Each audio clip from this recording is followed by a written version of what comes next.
Well, it's now about 13 years ago. So 2005 was the first multi-stakeholder advisory group. And it was created when the World Summit on Information Society created the Internet Governance Forum, which is the only UN body that allows every stakeholder to participate in discussions on equal footing. And that was the big change from existing before that forums under the UN umbrella, which usually would be only for governments, or if others are participating, they will be invited. So the Multi-Stakeholder Advisory Group is set up every year by the UN Secretary General. In fact, I was there selected last year, but this year kind of it made the news. I don't know why. Maybe because this last time it was announced actually earlier this year in March, so it was a little bit late in the announcement. And we have a lot of work to do. Our main work is to really take care of the Internet Governance Forum. So I'm there as part of the representatives from the technical community. So my role is really limited to make sure that there is enough technical expertise in the MAG, or the Multi-Stakeholder Advisory Group.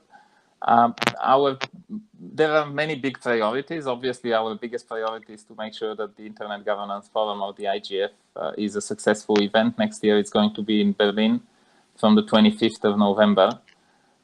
And we expect that it will be actually a quite successful event because Germany is well known as a good host of such events. But also Berlin is an international city. A lot of tech companies are around, so hopefully, and it's easily accessible from all around the world. So there will be a lot of participation as we expect. However, we have a bigger work to do, which is how to make sure that the IGF continues to exist for the next, until 2025 actually. And when the United Nations will be reviewing the progress that it has made. And part of it is to try to reach out to organizations, businesses, and governments that do not participate at the IGF currently, and make the case why they should be there.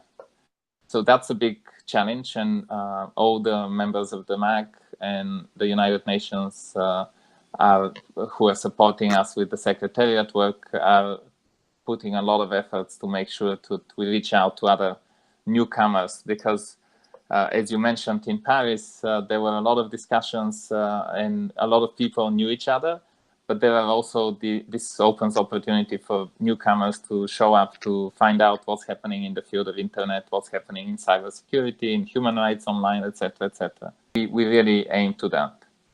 I mean, youth is a big issue because most of the people who are using the internet today, from the young people who are using the internet today, they were born when the internet was already there. They don't know the world without the internet, unlike us who remember that time. At the same time, they're not. It's not very easy for them to participate because, you know, some of them are students, some of them are working, just starting some jobs, you know, or wondering what to do, and participating in a forum just for the sake of the participation for a few days may not be that challenging or that interesting.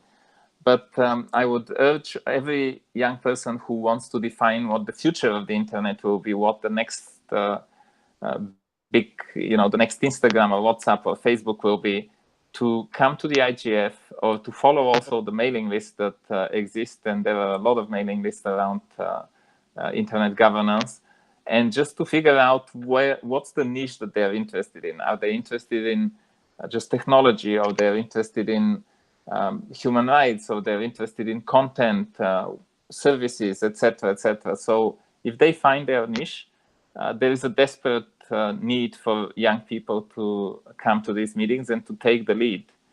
In fact, there are some examples of young people who would show up even without probably knowing what this is about, just seeing an advertisement somewhere or walking on the streets like it was in Paris around UNESCO.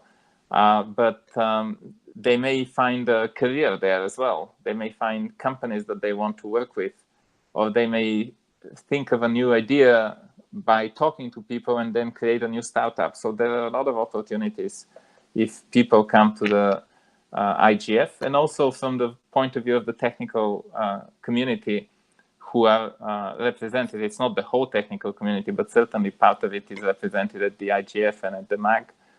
It's good to have young people to follow up of the engineers and the fathers and grandfathers of the internet who are now in their 70s. So we need a change of generation, and that change of generation will happen only when young people understand that they should not be only users, but they should be also the people who create, invent, and think of new things and introduce them to the rest of the world using the internet.